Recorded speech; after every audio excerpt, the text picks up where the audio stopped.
Assalamualaikum warahmatullahi wabarakatuh. Perkenalkan acara diseminasi budaya positif untuk segera dimulai. Ibu Endang Fitriani SPD selaku Kepala SD Negeri 2 Panganjuru Tengah yang saya hormati, serta Ibu Guru SD Negeri 2 Panganjuru Tengah yang saya hormati. Pertama-tama marilah kita panjatkan puji syukur kehadirat Allah Subhanahu wa Ta'ala karena berkat rahmat hidayah dan taufiknya kita bisa berkumpul dalam acara diseminasi pada siang hari ini. Untuk itu, marilah kita ikrarkan hamdalah bersama-sama, kalimat takbir bersama, alhamdulillahirabbil alamin. Ibu-ibu yang kami hormati, akan saya bacakan susunan acara pada siang hari ini. Acara yang pertama yaitu pembukaan, yang kedua sambutan kepala sekolah, yang ketiga penyampaian materi diseminasi, dan yang keempat penutup. Acara yang pertama yaitu pembukaan. Mari kita buka bersama acara pada siang hari ini dengan bacaan basmalah bersama-sama. Bismillahirrahmanirrahim. Terima kasih, semoga acara hari ini berjalan dengan lancar. Acara yang kedua yaitu sambutan kepala sekolah kepada Ibu Endang Fitriani SPD, kami silakan.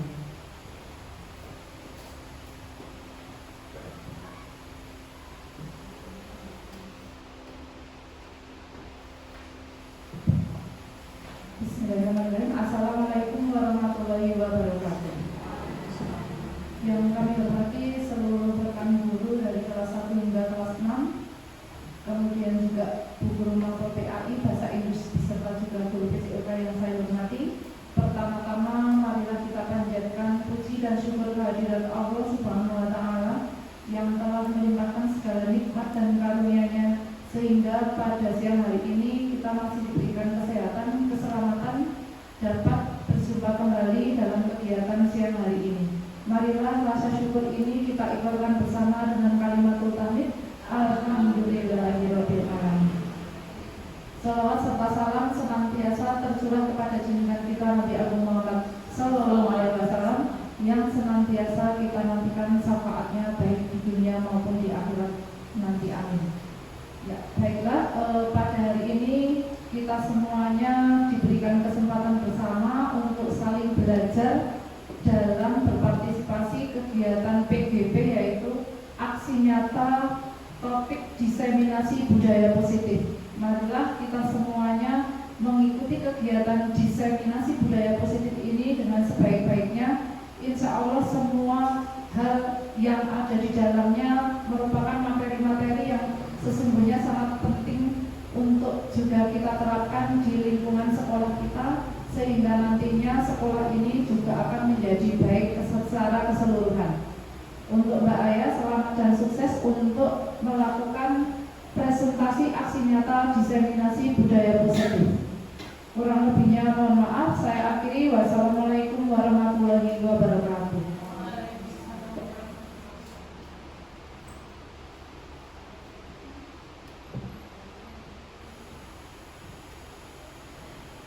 Kepada Ibu Endang Fitriani kami ucapkan terima kasih. Acara selanjutnya yaitu penyampaian materi aksi nyata diseminasi budaya positif yang akan disampaikan oleh Ibu Asih Widayanti SPD. Kami persilahkan.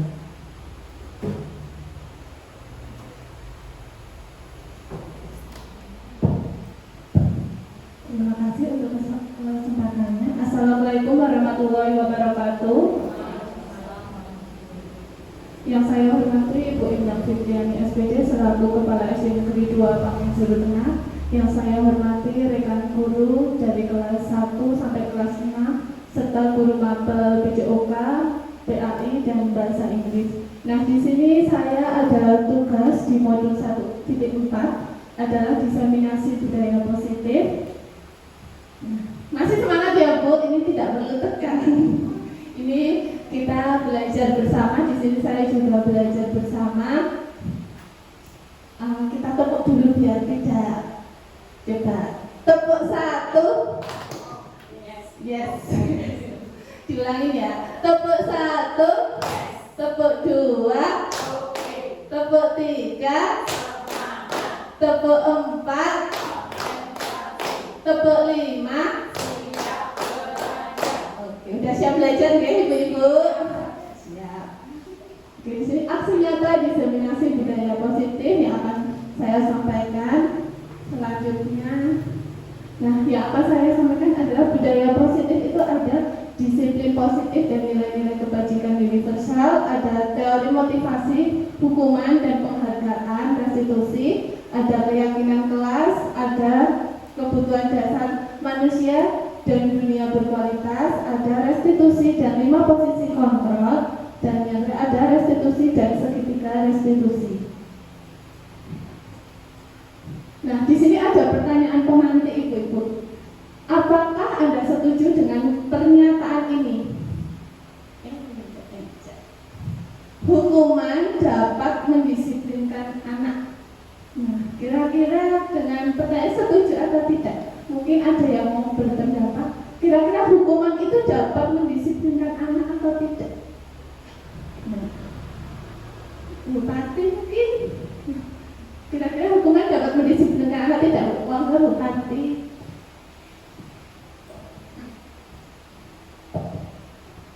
Menurut saya, hukuman bisa mendisiplinkan anak, tetapi dengan catatan hukuman tersebut adalah hukuman yang mendidik, bukan yang memberatkan, misalnya hukuman fisik.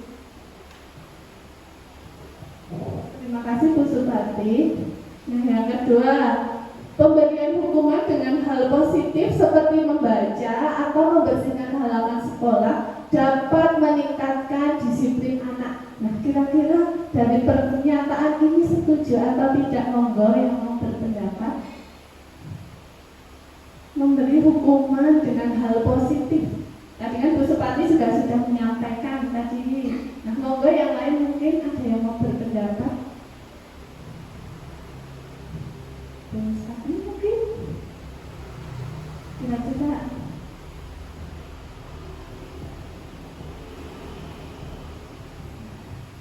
Menurut saya kalau memberikan hukuman hal positif seperti membaca atau membersihkan halaman sekolah, membersihkan halaman sekolah ini salah satu juga kalau menurut saya itu termasuk hukuman fisik juga karena itu merupakan hal yang melelahkan ya. Kemudian kalau hukuman membaca, misalnya membaca itu juga tergantung dari nanti kesalahan anaknya apa gitu kan.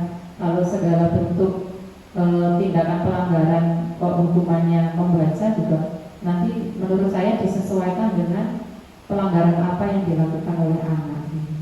Misalnya setuju atau tidak nih dengan pernyataan ini? Kalau saya lebih ke kurang setuju. Oke, terima kasih Bu Sani. Nah, yang ketiga ada pemberian penghargaan dapat meningkatkan motivasi belajar anak. Nah, kira-kira setuju tidak dengan pernyataan ini? Memberi penghargaan dapat meningkatkan motivasi belajar anak.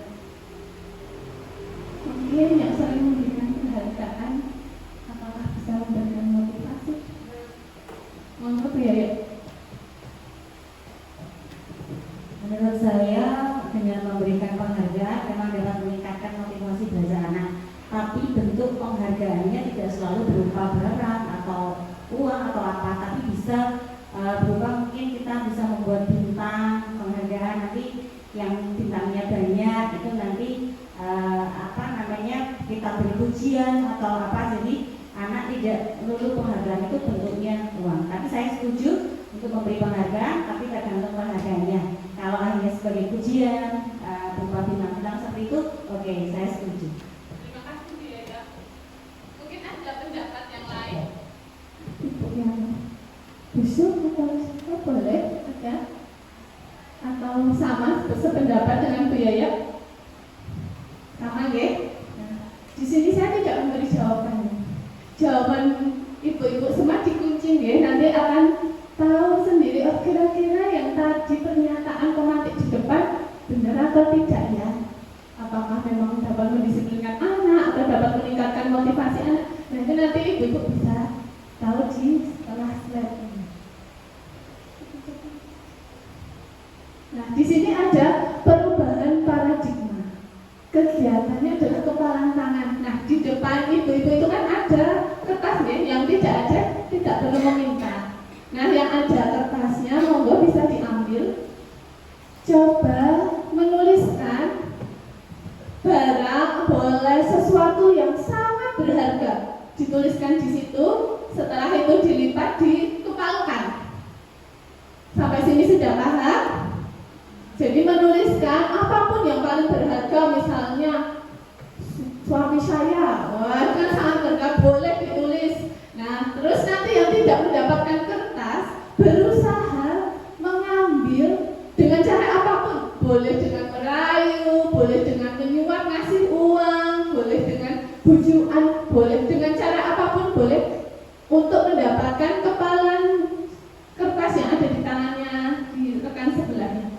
Semoga yang mendapatkan kertas bisa mulai menuliskan apa saja, boleh barang, boleh apa aja yang memang paling berharga, boleh keluarga, boleh apapun. Ini tidak ada benar dan salah, jadi apa yang paling berharga dalam kehidupannya, sesuatu yang sangat berharga. Pasti di kehidupan ibu-ibu semua mempunyai sesuatu yang sangat berharga. Nah itu bisa dituliskan, terus dikepal. Nah nanti sebelahnya coba, boleh dengan cara apapun, ditulis dulu. Nah nanti Bu Sati merayu Bu Kepala Sekolah nggih. Mungkin bagaimana caranya nggih Bu Sati nggih. Jadi sudah menuliskan semua?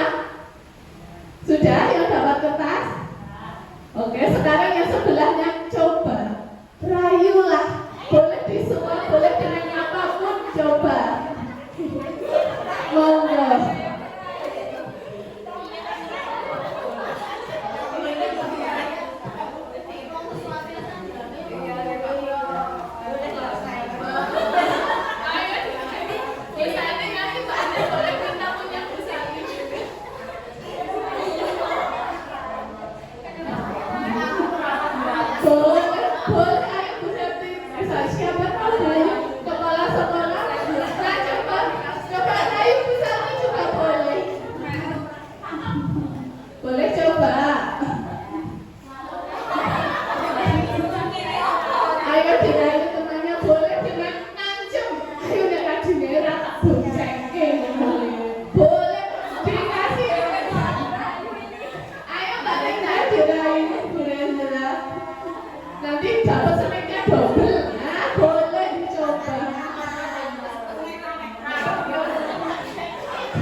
Diberikan ke busuk. Alasannya apa?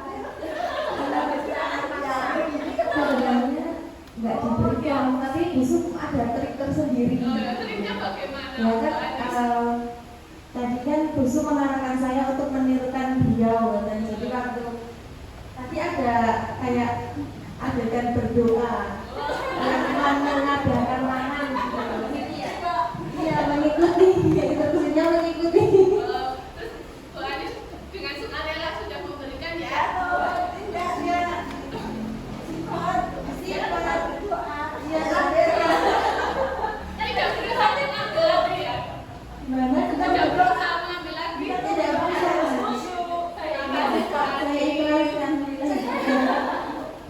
Coba yang mempertahankan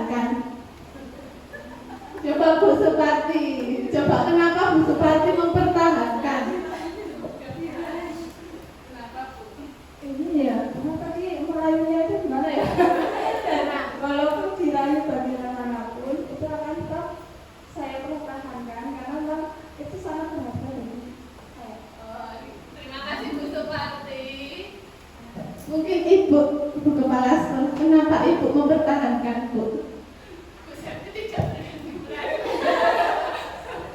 Ya, kurang lebihnya sama seperti yang disampaikan oleh Bu Suparti, bahwa yang ada dalam genggaman tangan saya itu adalah sesuatu yang amat berharga, dan saya harus mempertahankan dari apapun godaan maupun bujuk rayu seperti itu, Pak. Nah, Ibu-ibu, dari kegiatan tadi itu sebenarnya Bu Anissa itu secara tidak sadar itu dikontrol oleh Bu Sumira. Jadi apa yang menjadi berharga ternyata dengan rayuannya Bu Sum, dengan triknya Bu Sumira, ternyata Bu Anissa melepaskan. Nah, ini di sini tidak ada benar dan salah. Yang mempertahankan juga bukan benar atau salah. Di sini hanya kita belajar tentang kontrol diri. Jadi yang mempertahankan karena memang itu barang yang sangat berharga. Mau bentuk rayuannya seperti apa, tetap dipertahankan. Karena itu tidak ingin dikontrol oleh orang lain, tidak ingin merelakan barang yang berharga. Masa rela ya, Bu? Tadi Bu Suparti yang berharga apa yang ditulis, Bu? Keluarga. Nah, masa keluarganya mau diambil Bu Rendra ya, Bu ya? Jadi berusaha dipertahankan.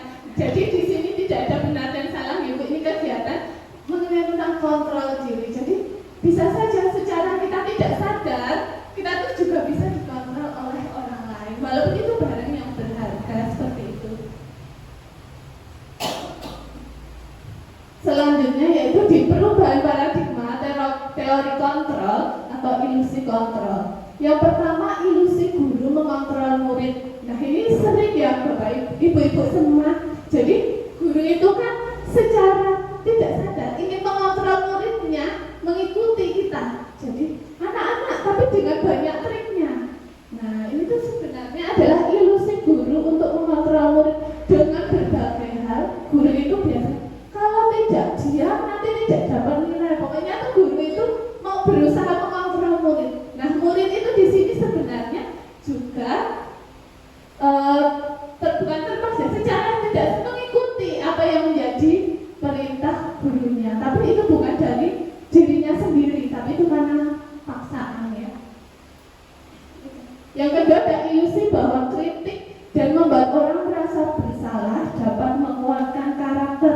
Nah, ini biasanya, ayo nek nggak rajin belajar, nanti kamu nggak bisa nanti nilainya jelek. Besok kamu nggak jadi orang sukses. Kadang kita terlepas kontrol ya sebagai guru, kadang kita secara tidak sadar kadang memang mengucapkan hal-hal seperti itu. Nah, itu juga menjadi di dalam diri murid itu juga wah berarti aku kalau nggak bisa ini besok aku nggak jadi orang sukses. Wah berarti anak itu punya perasaan memendam. Jadi hal-hal yang apa kita ucapkan ternyata anak itu juga memendam. Ya walaupun tujuan kita mungkin baik gitu, tapi hanya mungkin caranya, penyampaiannya. Nah, yang ketiga ada ilusi bahwa semua penguatan positif, efektif dan penguatan ilusi bahwa semua penguatan positif, efektif dan bermanfaat. Nah, di sini biasanya guru-guru kan suka memberikan ayo rajin baca biar ranking 1. Jadi seolah-olah ada imbalan, ada timbal balik. Jadi kalau nggak belajar nanti nggak bisa ranking 1 loh. Kalau nggak guru-guru kan biasanya seperti itu gitu, memberikan mengkontrol muridnya tuh seperti itu, padahal nanti anak berarti aku kalau nggak itu nggak bisa berani, kalau nggak mengikuti yang kata guru berarti nggak bisa ranking 1 nih. Nah, biasanya guru-guru seperti itu. Nah, yang terakhir ilusi bahwa orang dewasa itu memilih hak untuk memaksa. Nah, ini biasa sering terjadi juga di dalam kelas. Jadi karena guru itu merasa dewasa, merasa lebih banyak pengalamannya, terkadang tidak sadar memaksa anak-anaknya, padahal anak-anak itu juga memiliki cara pandang tersendiri. Nah, seperti itu. Selanjutnya ada ilusi guru mengontrol murid ini. Pada dasarnya kita tidak dapat memaksa murid untuk berbuat sesuatu jikalau murid tersebut memilih untuk tidak melakukannya. Selanjutnya, walaupun tampaknya guru sedang mengontrol perilaku murid, hal demikian terjadi karena murid sedang mengizinkan dirinya untuk dikontrol. Yang ketiga, saat itu bentuk kontrol guru menjadi kebutuhan dasar yang dipilih murid tersebut. Yang keempat, teori kontrol menyatakan bahwa semua perilaku tujuan, bahkan terhadap perilaku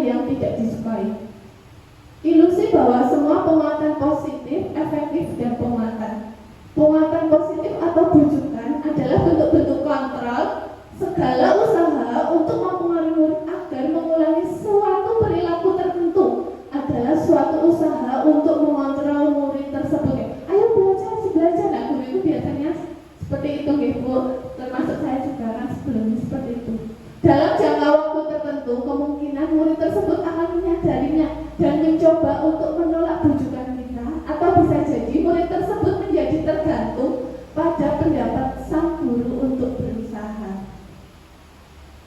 Ilusi bahwa kritik dan membuat orang merasa bersalah dapat menguatkan karakter.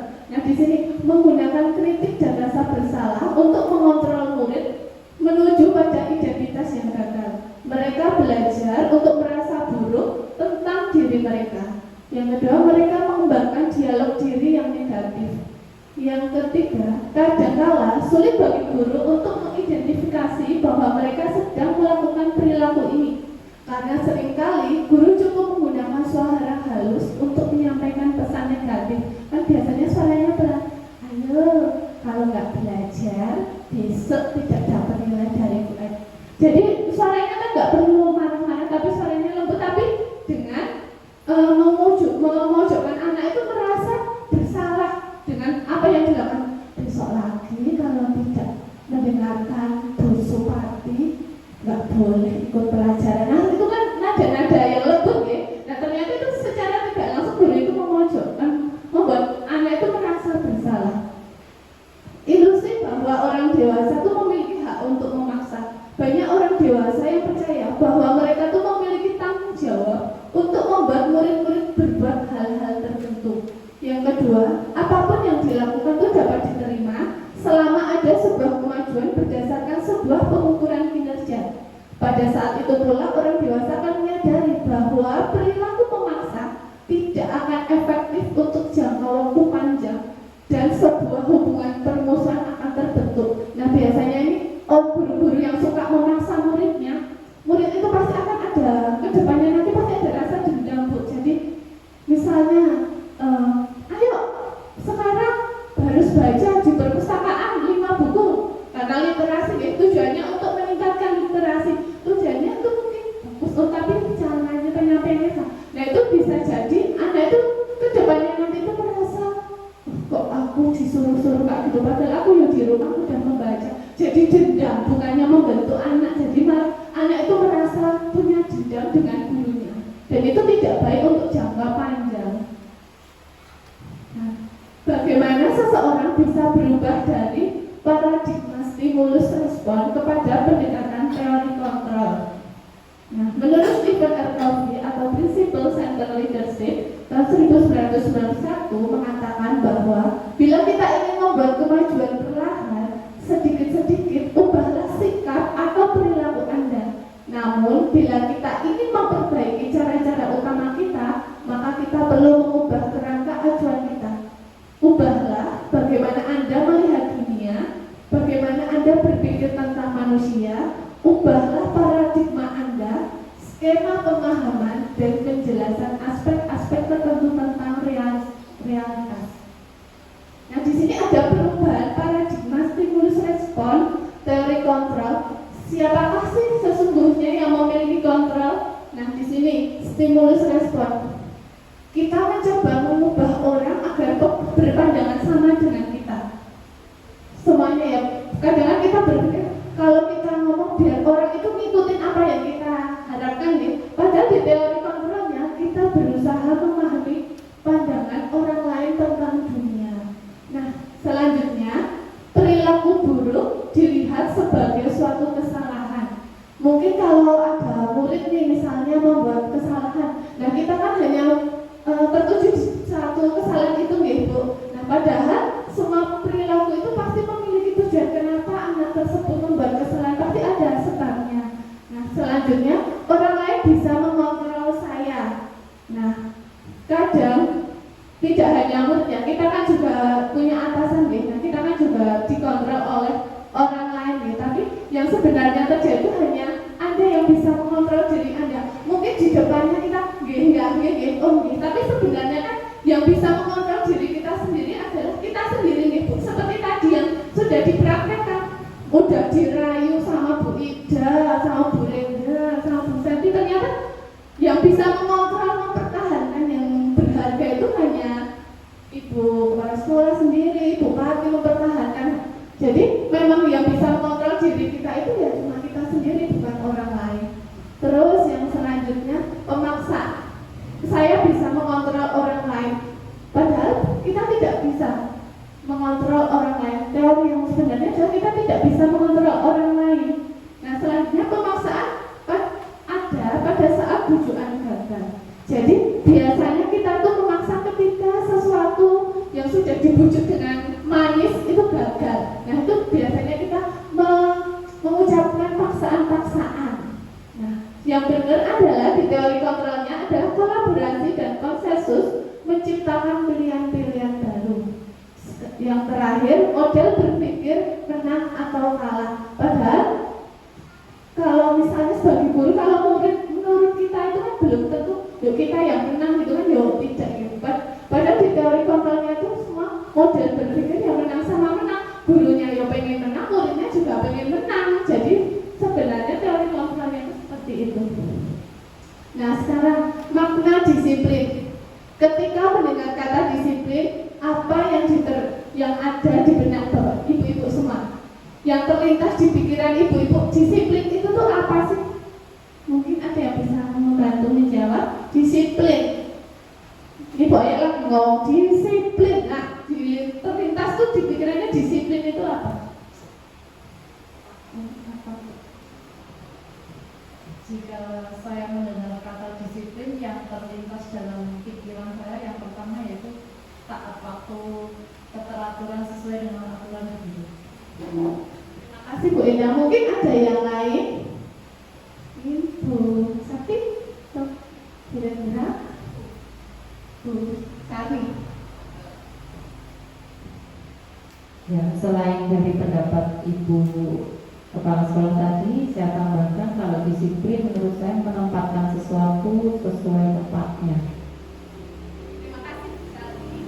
Mungkin ada yang lain mendengar kata disiplin, apa yang terlintas dalam pikiran ibu-ibu semua? Disiplin. Bu Supati.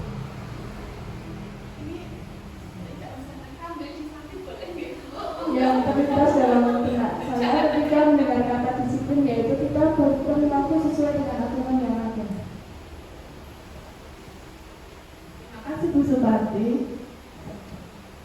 Ada lagi mungkin disiplin. Nanti kita akan tahu disiplin. Sudah semua bersependapat dengan yang disampaikan Bu Sani, Bu Supati dan Bu Sekolah ya. Nah, dalam budaya kita, makna kata disiplin dimaknai menjadi sesuatu yang dilakukan seseorang pada orang lain untuk mendapatkan kepatuhan. Kita cenderung menghubungkan kata disiplin dengan ketidaknyamanan. Nah, kadang kan untuk disiplin itu berawalnya kadang kan tidak nyaman gitu, kadang yang biasanya tidak datang tepat waktu. Nah, itu kan awalnya pasti tidak nyaman untuk datang tepat waktu. Terpaksa. Nah, menurut Ki Hajar Dewantara, untuk menciptakan murid yang merdeka, syarat utamanya harus ada disiplin yang kuat, yaitu disiplin diri yang memiliki motivasi internal. Jika kita tidak mempunyai itu, maka kita perlu orang lain untuk mendisiplinkan kita, yaitu motivasi eksternal. Maksud dari Ki Hajar Dewantara apa kalau tidak dimulai dari diri kita? Nah, orang lain yang bisa mendisiplinkan diri kita sendiri. Nah, jadi misalnya biasanya pakai helm, itu kan nggak pakai helm karena takut polisi. Nah, itu kan karena ada orang lain ya, ada orang lain, bukan dari diri sendiri. Sebagai pendidik, tujuan kita adalah menciptakan anak-anak yang memiliki disiplin diri sehingga mereka bisa berperilaku dengan mengacu pada nilai-nilai kebajikan universal dan memiliki motivasi intrinsik bukan ekstrinsik. Nah, nilai-nilai kebajikan universal di sini nilai-nilai kebajikan adalah sifat-sifat positif manusia yang merupakan tujuan mulia yang ingin dicapai di setiap individu. Nilai-nilai tersebut bersifat universal dan lintas bahasa, suku, bangsa, agama maupun latar belakang. Di setiap perilaku atau perbuatan memiliki suatu tujuan. Nah, di sini menurut Dr. William Fraser pada teori kontrol di tahun 1984. Yang kedua, dengan mengaitkan nilai-nilai kebajikan yang diyakini seseorang, maka motivasi intrinsiknya akan terbangun sehingga menggerakkan motivasi dari dalam untuk dapat mencapai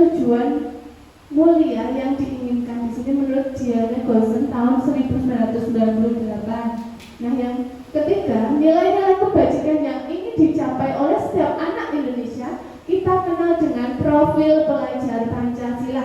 Ada apa aja profil pelajar Pancasila? Beriman, bertakwa kepada Tuhan Yang Maha Esa, dan berakhlak mulia, berkebinekaan global, bergotong royong, mandiri, kreatif, bernalar kritis. Sekarang coba, biar tidak tegang, nyanyikan lagu profil pelajar Pancasila. Ini kok suasananya tegang sekali ini. Monggo 1, 2, 3. Pelajar Pancasila beriman dan bertakwa pada Tuhan Yang Esa dan berakhlak mulia, berkebinekaan global, gotong royong mandiri, kreatif dan bernalar kritis. Oke, terima kasih ibu-ibu semua. Sudah lebih nggak tegang lagi ya. Enjoy saja. Ini boleh sambil diminum, dimakan, boleh, monggo. Nah, sekarang penerapan disiplin positif. Yang pertama, menciptakan lingkungan yang positif. Setiap warga sekolah dan pemangku kepentingan perlu saling mendukung, menghayati, dan menerapkan nilai-nilai kebajikan yang telah disepakati bersama. Nah, ini biasanya seperti tanggung jawab keyakinan sekolah. Jadi sekolah itu kalau rapat pleno itu bisa disampaikan apa yang menjadi keyakinan sekolah yang perlu disepakati bersama, dan nilai-nilai kebajikan apa yang akan disepakati bersama antara guru, siswa, dan wali murid. Nah, di sini ada teori motivasi hukuman, penghargaan, sama restitusi. Nah, di sini ada konsep teori motivasi, terus ada hukuman dan penghargaan, terus ada pendekatan restitusi. Nah, kebutuhan dasar manusia. Kebutuhan dasar manusia adalah segala sesuatu yang kita lakukan untuk mendapatkan apa yang kita inginkan. Seluruh tindakan yang kita lakukan memiliki tujuan tertentu, dan semua usaha terbaik yang kita lakukan adalah dalam rangka agar kebutuhan dasar kita terpenuhi dengan baik. Nah, di sini ada kebutuhan dasar manusia nih. Nah, di sini ada kebutuhan kasih sayang dan rasa diterima. Nah, ini kebutuhan untuk diterima, misalnya ya jadi sayang, ya kita diterima oleh orang lain. Itu ada penguasaan, kebutuhan pengakuan atas kemampuan. Misalnya kita sudah berusaha, kita misalnya murid dapat juara. Nah, itu tuh biasanya membutuhkan pengakuan kalau sisa aku tuh pintar gitu. Jadi butuh suatu pengakuan dan atas kemampuannya. Nah, ini kebebasan. Ada kebutuhan akan pilihan, bebas mau pilihannya apa, aku bebas mancing dengan apa ya bebas. Nah, ini ada kesenangan, kebutuhan untuk merasa senang, ya bisa saja kayak lihat-lihat di marketplace, misalnya Shopee gitu juga, itu kan suatu kesenangan ya ibu-ibu. Walaupun nonton keranjangnya sudah penuh, itu udah seneng ya, walaupun nggak di check out, itu suatu kesenangan. Nah, terus kebutuhan bertahan hidup. Jadi ya kita kan perlu bertahan hidup yang seperti makan, minum. Kalau nggak itu kan kita tidak bisa bertahan hidup. Nah, mungkin dari kebutuhan dasar manusia ini, nah yang paling ibu-ibu butuhkan, ini kan dasarnya apa nih? Yang paling atas sendiri. Kalau pusatnya apa pusat nih? Kebutuhan dasarnya apa nih? Yang paling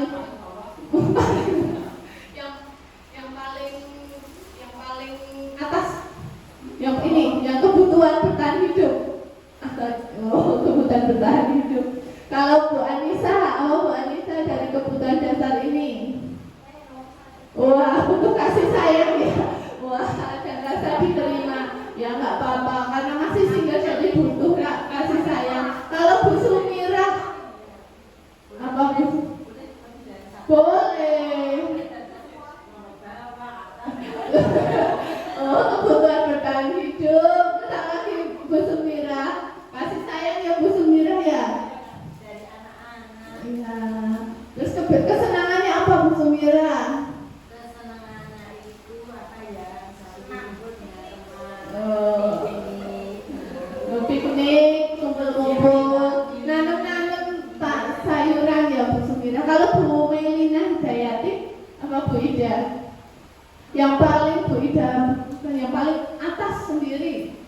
Butuhnya apa nih?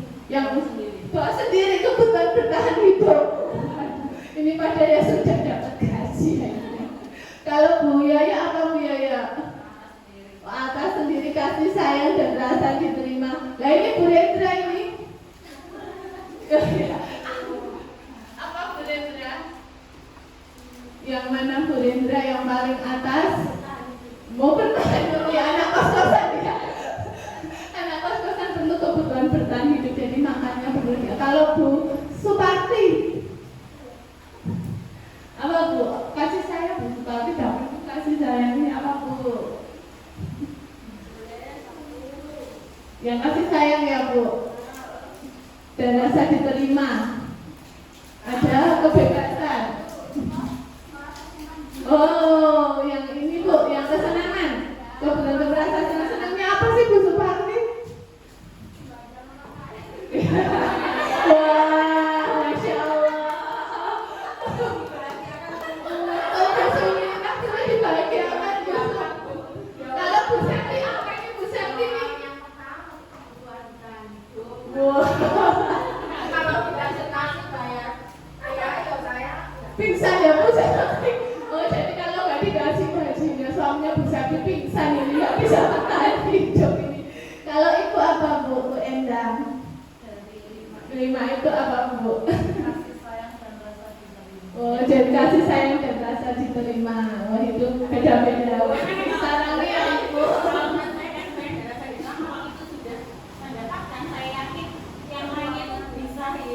Mengikuti ya Bu ya. Oke, terima kasih Bu Yaya. Terima kasih teman-teman. Nah, di sini ada teori motivasi perilaku manusia.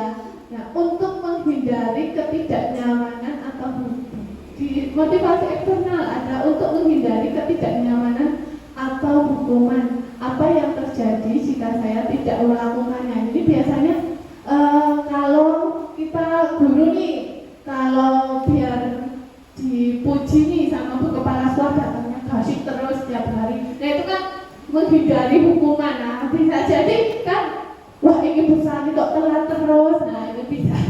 Nah terus untuk mendapatkan imbalan dari orang lain atau institusi, itu juga motivasinya eksternal.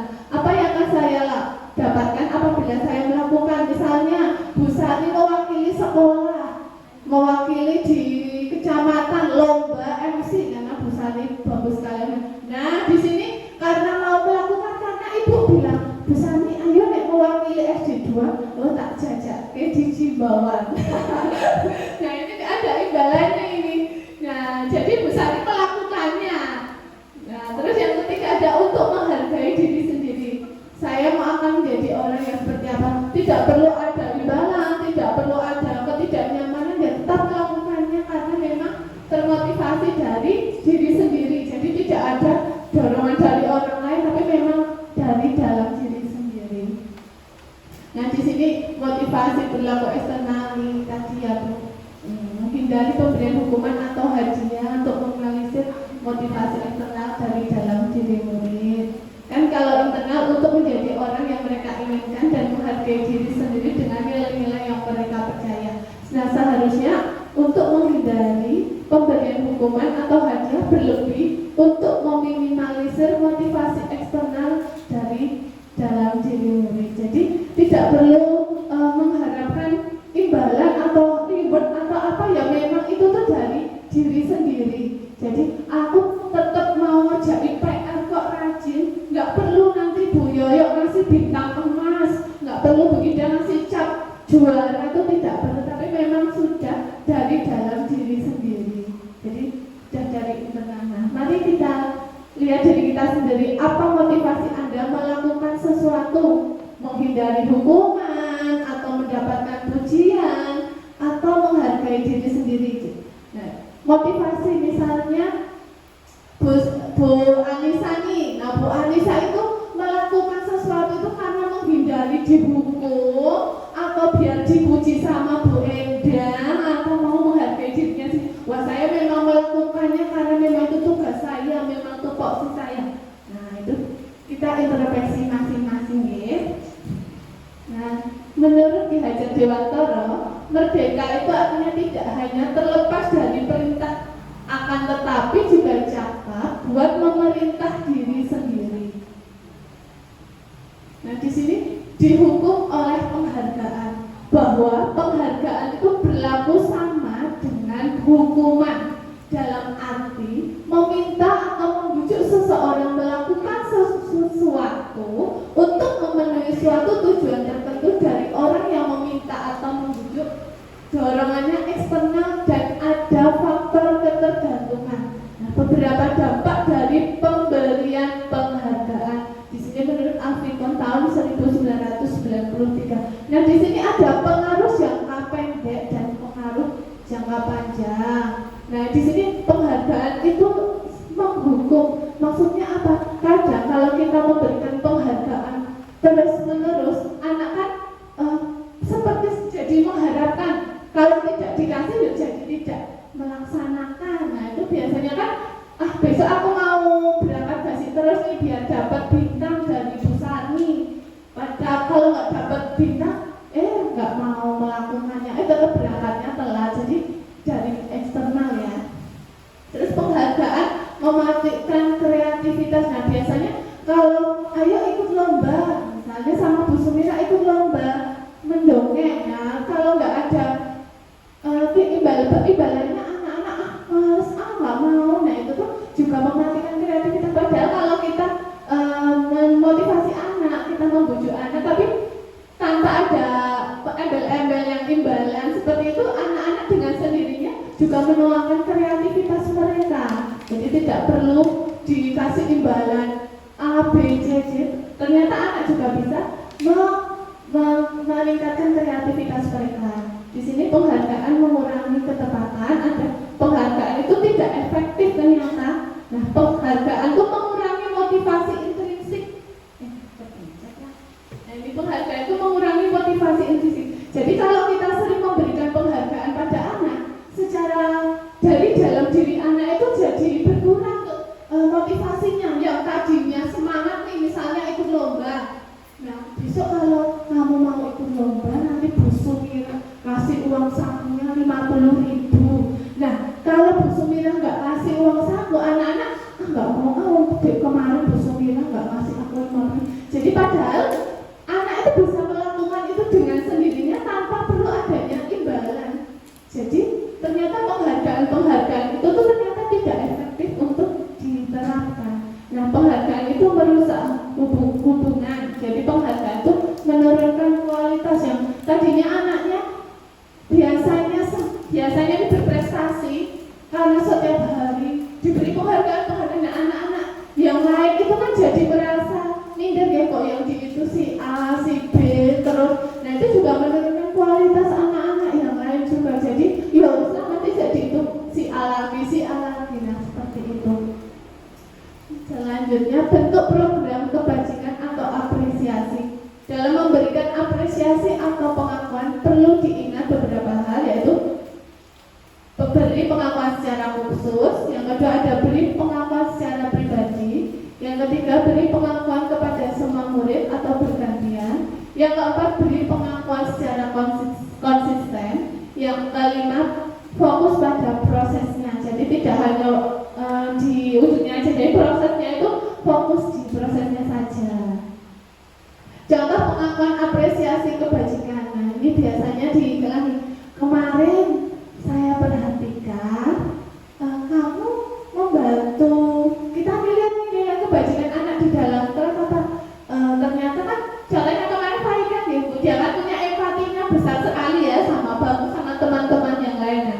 Ternyata situasinya itu pada saat menolong bagus nih di kelas. Jadi ini dibukanya saya sebagai guru kemarin Bu Alia perhatiin kamu berempati sekali sama bagus. Ternyata kamu menolong bagusnya Bu Faya. Jadi kita tuh perlu memberikan apresiasi kebajikan, tapi dengan caranya seperti ini. Ada pembukanya, ada nilai kebajikan apa yang mau disampaikan kepada anak. Jadi wah hebat saya Kak, itu tidak hanya seperti itu. Jadi kita buka dulu, terus kita sampaikan nilai kebajikan apa yang ada yang sudah anak-anak lakukan. Nanti saya menghargai kepedulianmu pada saat kamu membantu teman-temanmu di tugas kelompok. Jadi nggak cuma misalnya Aksa ini kan pintar ya, Bu. Wah, Mbak Aksa hebat nih kemarin bantu temennya, tidak langsung seperti itu. Jadi kita sebagai guru membuka dulu. Wah, khususnya yang Bu Seti ya, yang wali kelasnya Mbak Aksa. Wah, saya menghargai Mbak Aksa kemarin. Mbak Aksa peduli sekali dengan teman-temannya, mau membantu saat teman-temannya nggak bisa waktu mengerjakan kelompok. Nah, itu suatu pengakuan atau apresiasi kebajikan yang ibu guru itu perlu lakukan. Jadi bukan bentuknya itu bukan reward atau penghargaan, tapi pengakuan seperti ini. Terima kasih untuk rasa tanggung jawabmu pada saat kamu memungut kertas-kertas yang berserakan di lantai. Jadi kan di sini sudah sampai ada nilai kebajikannya apa? Ada tanggung jawab. Jadi gurunya juga berterima kasih, gurunya bisa menyampaikan nilai kebajikan apa yang sudah dilakukan siswanya.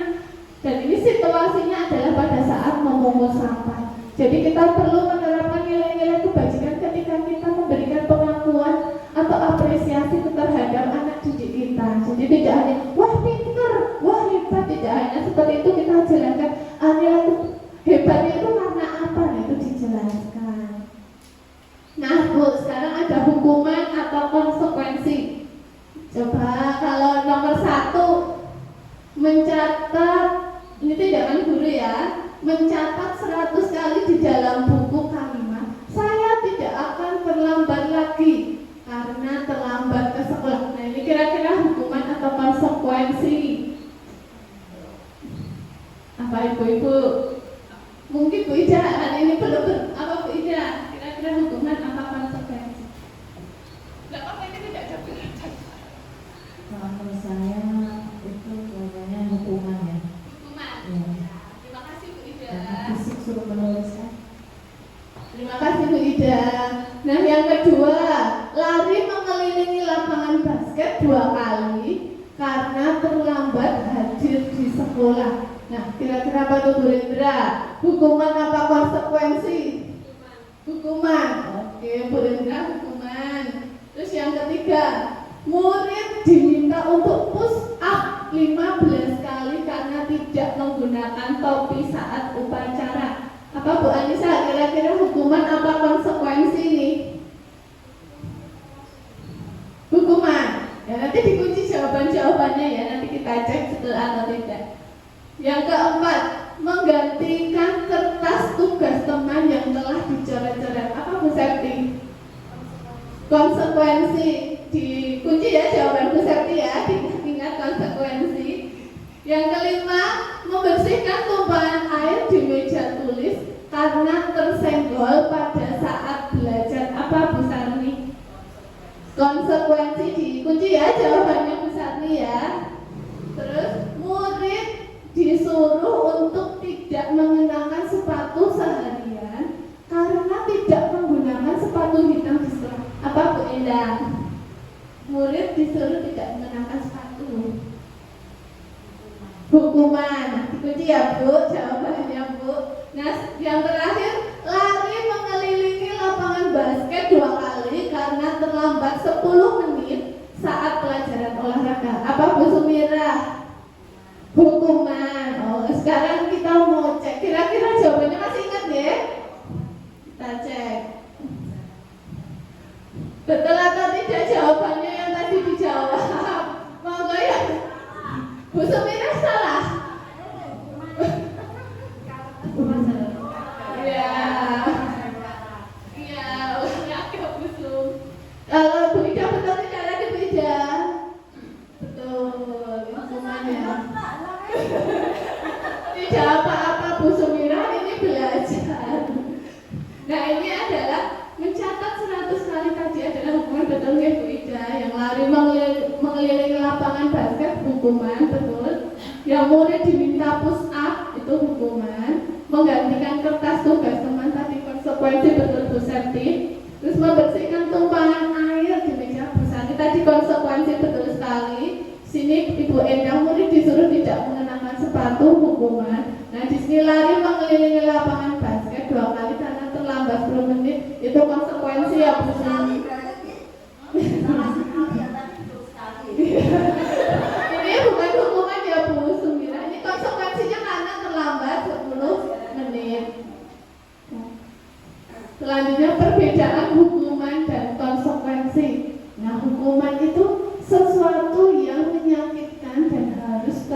terjadi. Sedangkan konsekuensi itu sesuatu yang memang harus terjadi. Kalau hukuman itu menyakitkan, kalau konsekuensi hanya sesuatu yang harus terjadi. Selanjutnya, membuat anak sakit, mau fisik maupun hati untuk jangka waktu lama. Biasanya anak-anak yang dapat hukuman kan, yo kadang dikasih hukuman fisik, yo kadang dikasih kata-kata yang kurang baik, itu kan ya hatinya kena, ya fisiknya kena, nah itu dalam itu adalah hukuman. Sedangkan konsekuensi membuat anak merasa tidak nyaman dalam jangka waktu pendek, ya tadi seperti membersihkan air tadi. Nah itu kan memang anak itu kan awalnya tidak nyaman karena memang melakukan kesalahan. Nah konsekuensinya apa? Karena menumpahkan itu disuruh bersihin, tapi kan hanya sesaat, itu tidak didendam selanjutnya dipendam-pendamkan, tidak. Selanjutnya anak membenci kedisiplinan. Biasanya anak-anak yang sering mendapat hukuman itu justru sering melanggar. Betul tidak ibu-ibu? Misalnya rambutnya panjang. Nah terus anak menghargai, kalau konsekuensi anak menghargai disiplin. Jadi anak lebih menghargai tentang disiplin. Terus kalau hukuman itu biasanya adalah paksaan, sedangkan konsekuensi itu adalah stimulus dan tanggapan. Terus ada mendorong anak menyakiti diri sendiri. Nah di sini kan biasanya anak merasa tersakiti, ya dirinya juga merasa. Sedangkan konsekuensi itu mendorong anak agar mudah menyesuaikan diri. Jadi dari apa yang dilakukan itu anak mulai menyesuaikan diri. Terus yang selanjutnya ada konsep diri yang buruk, sedangkan konsekuensi adalah konsep diri yang baik. Selanjutnya anak belajar untuk menyembunyikan kesalahan, sedangkan konsekuensi anak belajar untuk mematuhi peraturan.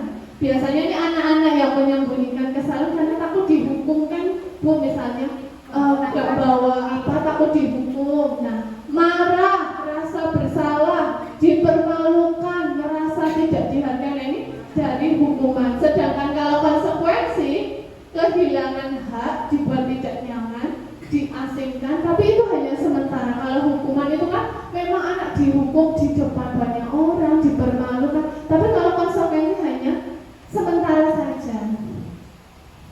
Nah di sini ada restitusi. Apa itu restitusi?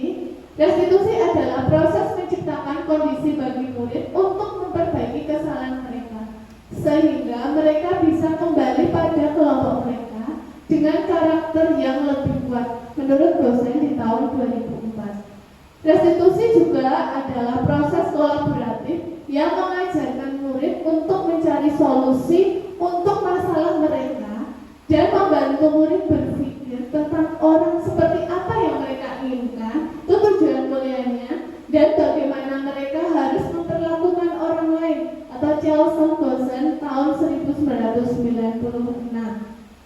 Di sini ada 9 ciri restitusi. Yang pertama, bukan untuk menebus kesalahan, namun untuk belajar dari kesalahan. Yang kedua, untuk memperbaiki hubungan. Yang ketiga, tawaran, bukan paksaan. Yang keempat, restitusi itu menuntun untuk melihat ke dalam diri. Yang kelima, restitusi mencari kebutuhan dasar yang mendasari tindakan. Yang keenam, restitusi diri adalah cara yang paling baik. Yang ketujuh, restitusi fokus pada karakter, bukan tindakan. Yang kedelapan, restitusi fokus pada solusi. Dan yang kesembilan, restitusi mengembalikan murid yang berbuat salah pada kelompoknya. Nah, di sini ada keyakinan kelas. Nah, ibu-ibu pasti tidak asing ya dengan keyakinan kelas. Di kelas sudah ada belum? Sudah ada belum, Bu? Belum. Bu Sari sudah ada? Sudah ada. Bu Sumira sudah ada belum? Keyakinan kelas atau kesepakatan kelas sudah ada belum? Oh, belum ditulis. Nah, keyakinan kelas itu dibuatnya tuh Bu Sari yang buat atau gimana sih kalau keyakinan kelas? Kalau ibu-ibu di dalam kelas membuatnya gimana keyakinan kelas ini terbentuk? Gimana Bu Yoyo? Kok bisa menjadi keyakinan kelas? Dari apa? Guru membina anak untuk membuat kesepakatan kelas atau keyakinan kelas.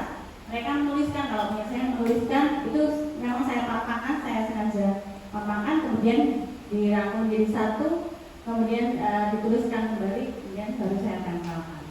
Terima kasih Bu Yoyo. Berarti antara guru dan siswa ya Bu Yoyo ya. Ada yang lain mungkin yang tidak sependapat dengan Bu Yoyo atau sama? Guru hanya memandu. Nah, terus ada lagi? Bu Sari mungkin sama atau tidak? Sama? Sama. Bu Septi kelasnya? Sama. Oke, lanjut nih. Nah, mengapa tidak peraturan saja? Kenapa tidak peraturan kelas? Mengapa harus namanya itu keyakinan kelas?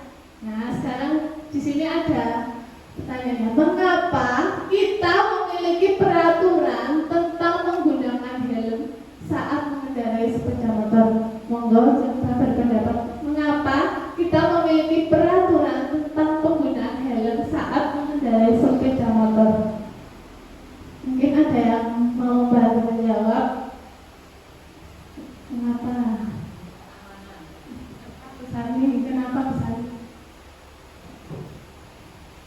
Kalau menurut saya, peraturan tentang penggunaan helm itu kan tujuannya untuk melindungi kepala kita dari kemungkinan benturan saat terjatuh dari kendaraan bermotor. Terima kasih Bu Sarmi. Dan yang kedua, mengapa kita harus menerapkan 5M ini kondisinya saat COVID kemarin ya? Mencuci tangan, memakai masker, menjaga jarak, mengurangi kerumunan, sama mengurangi mobilitas. Mengapa? Ini ada yang mau membantu? Bu Hendra? Kenapa Bu Hendra kita harus menerapkan 5M waktu COVID? Menurut saya, mengapa kita harus menerapkan 5M? Karena jika kita menerapkan 5M, mencuci tangan, memakai masker, menjaga jarak, mengurangi kerumunan, dan mengurangi mobilitas, bisa mengurangi jaringan penyakitnya, bisa mengurangi penularan. Keselamatan. Ya, oke, terima kasih Bu Rendra. Dan yang ketiga, mengapa kita punya peraturan untuk tepat waktu datang ke pelatihan, ke BIMTEK? Kenapa?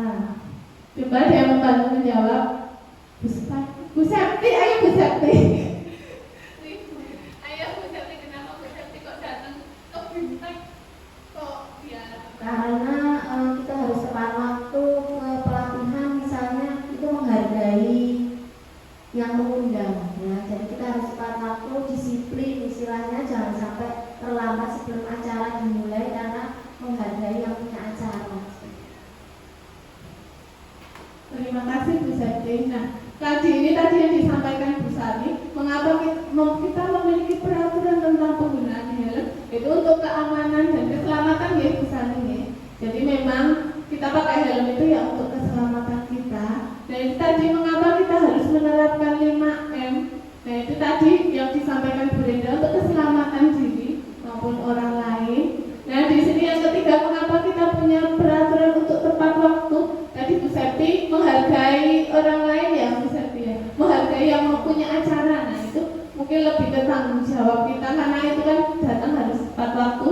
Nah ini nilai-nilai keselamatan atau kesehatan inilah yang disebut sebagai suatu keyakinan tadi yang keamanan, keselamatan, kesehatan ini tadi kan. Nah ini merupakan suatu keyakinan, yaitu nilai-nilai kebajikan universal yang disepakati secara tersirat dan tersurat, lepas dari latar belakang suku, negara, bahasa maupun agama. Jadi yang ada di sini itu memiliki suatu keyakinan, nilai-nilai kebajikan tadi itu ada keselamatan, kesehatan, tanggung jawab. Nah ini lagi. Nah budaya positif.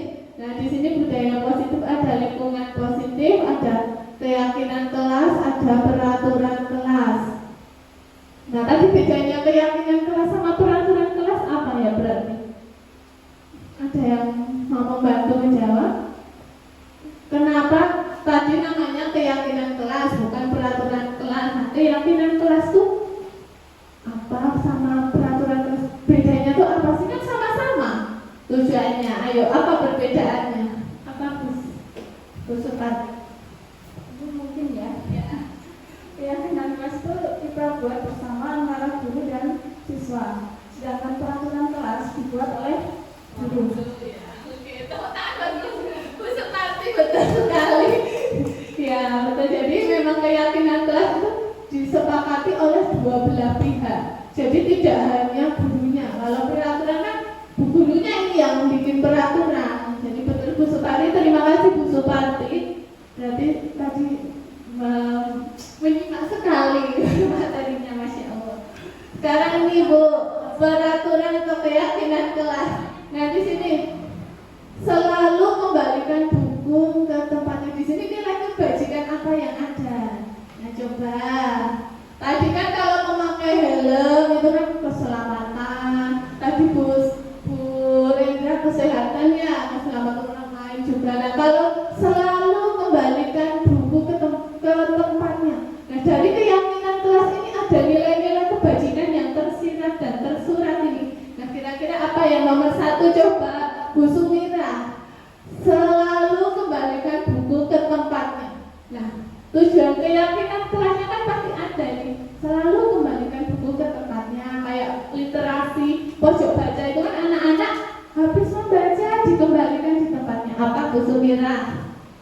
Keyakinan kelasnya. Selalu kembalikan buku ke tempatnya, termasuk keyakinan kelas itu supaya tempatnya tetap rapi dan juga disiplin. Disiplin ya. Terus dilarang mengganggu orang lain. Nah ini keyakinan kelasnya ini mengandung nilai kebajikan apa di dalamnya? Mungkin Bu Endang bisa ngomong Bu. Dilarang mengganggu orang lain, mungkin di dalamnya ada sebuah nilai kebajikan, yaitu tentang kenyamanan. Terima kasih ya Ibu, kenyamanan dikunci ya Bu. Nanti kita cek Bu. Hadir di sekolah 15 menit sebelum pembelajaran dimulai. Mungkin Bu Ida bisa membantu nilai kebajikan yang ada di dalam keyakinan kelas apa? Jadi di sekolah 15 menit sebelum pembelajaran dimulai itu supaya anak berlatih disiplin, supaya tidak ketinggalan dalam pembelajaran dan mengganggu teman yang sudah memulai pelajaran. Terima kasih Bu Ida, disiplin ya Bu Ida. Selanjutnya dilarang melakukan kekerasan. Apa Bu Anissa? Baca dengan Bu Santi aja dulu. Bu Santi. Dilarang melakukan kekerasan, menurut saya nilai keyakinan kelasnya kenyamanan kelas. Terima kasih Bu Santi. Selanjutnya dilarang menggunakan narkoba. Apa Bu Yoyo? Gak apa-apa, saya juga tadi. Dilarang menggunakan narkoba. Kalau keyakinan kelasnya berarti mungkin menjaga kesehatan atau mungkin juga kenyamanan termasuk dalam itu juga. Dikuncinya Bu Yoyo, kenyamanan dan kesehatan ya Bu Yoyo. Yang keenam, bergantian atau menunggu giliran. Keyakinan kelasnya apa Bu Rendra? Untuk pergantian atau menunggu giliran, mungkin keyakinan kelasnya kenyamanan. Terima kasih Bu Rendra. Gunakan masker. Apa Bu Santi? Menjaga kesehatan. Terima kasih Bu Santi. Jangan berlari di kelas atau koridor. Apa Bu? Keselamatan. Kita coba ya cek ya. Masih ingat ya jawaban masing-masing. Di sini ada selalu kembalikan buku ke tempatnya. Nilai kebajikan di dalamnya adalah ada tanggung jawab. Karena kalau sudah mengambil ya dikembalikan. Kalau cuma ditaruh berarti anak tersebut tidak memiliki tanggung jawab. Jadi selalu kembalikan buku ke tempatnya itu nilai kebajikannya adalah tanggung jawab. Selanjutnya dilarang mengganggu orang menghormati orang lain. Jadi kan kita kan juga anak-anak, kita nggak pengen diganggu, kita nggak ingin mengganggu orang lain, jadi harus saling menghormati. Inilah keyakinan kelasnya adalah menghormati. Nah sekarang hadir di sekolah 15 menit sebelum pembelajaran dimulai. Nah ini kan hadir di sekolah ini kan pasti ada guru. Nah jadi menghormati orang lain di sini ya menghormati gurunya, terus berkomitmen supaya tidak terlambat. Kalau keyakinan kelasnya ada nilai kebajikan ini, jadi anak-anak pasti berarti aku tidak boleh terlambat nih, karena sudah ada di keyakinan kelasnya. Terus dilarang melakukan kekerasan. Nah ini ada tadi keselamatan sama menghormati orang lain. Terus dilarang menggunakan narkoba. Betul sekali Bu Yaya tadi mengenai tentang kesehatan, karena memakai narkoba itu bahaya. Terus bergantian atau menunggu giliran. Nah, di sini menghormati orang lain, melatih sabar. Boleh nggak kalau kita nyala-nyala, kan sebel juga kalau di sela sudah antri. Nah itu juga melatih. Di dalamnya juga ada nilai kebajikan yaitu bersabar. Terus menggunakan masker. Nah itu ada kesehatan, ada keselamatan.